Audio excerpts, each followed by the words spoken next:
It is 6:16 on this Thursday night. No, there is nothing wrong with your set. That really is Maureen Kyle over there from 3 News Go, who's helping us out tonight at 6. Good to see you. Good to see you. I can't believe they're letting us work together. Jason, I don't know if you know this, but this is like, you know when kids would get separated in class for talking too much?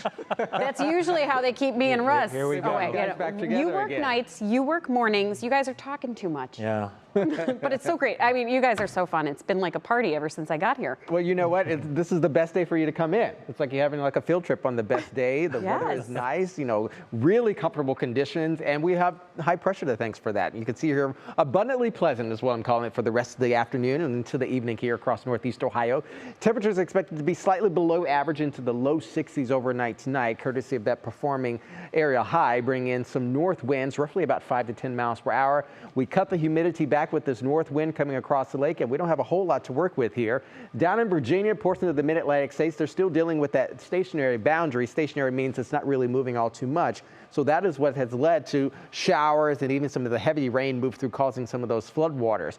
Good news is, as high pressure begins to move off to the north and east over the next couple days, it'll likely kick that frontal boundary right on out with it, which is great news for those folks here. More 70s than 80s on this afternoon here. Temperatures peaked at about 77 degrees today at Cleveland Hopkins. No humidity to work with, although we'll have a slight uptick by the time we get to the rest of the weekend, heading towards early next week.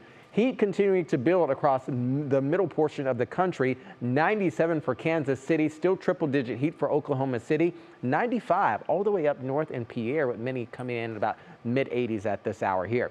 Once we get the drought conditions to kind of expand across the region, that's when we get into some very dangerous territory. Because we have that dome of high pressure across the center portion of the country, it is allowing for everything in terms of precipitation to erode away, and this is why we lead to some drought conditions expanding across the region. This is the latest coming in from the Climate Prediction Center today.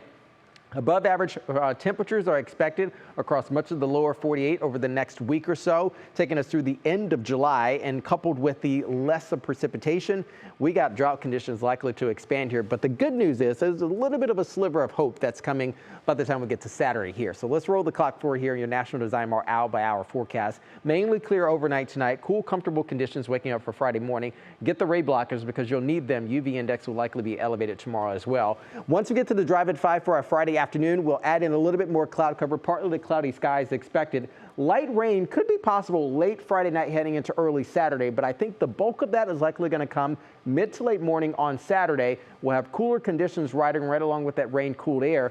Widespread moderate to heavy rain showers will be possible. Not expecting too terribly high convection attached to this, meaning stronger storms, strong to severe thunderstorms, but of course we could have a bit more of a drop in the bucket rather than a little bit. Moderate to heavy rain showers that will begin to push out around dinner time on Saturday, and we'll be left with some cooler conditions, likely in the upper 60s as we close out Saturday heading in towards Sunday. Rainfall accumulations, at least over the next 24 to 48 hours, anywhere from 1/10 of an inch. This is really, really meager, likely getting closer to maybe 3/4 of an inch by the time it's all said and done with that system. UV index, as I said before, is going to be running high today at level 8. So again, apply the sunscreen if you have to be outside for an extended period of time. We remain in the mid to low 80s here in your Union Home Mortgage 7-day, taking us through early next week. Storms and showers likely by the time we get to Sunday as well. We'll have more of a scattered thunderstorm event on Monday. With the warm front pushing on in, we'll be near 90 degrees by Tuesday and Wednesday. Added humidity, but also a chance for showers and thunderstorms likely moving through the early half of next week as well. The party continues. See, Maureen? Pool party. There you go. That's what we're going to need to Pool party. do. We're in. Thanks, Jason. You're welcome.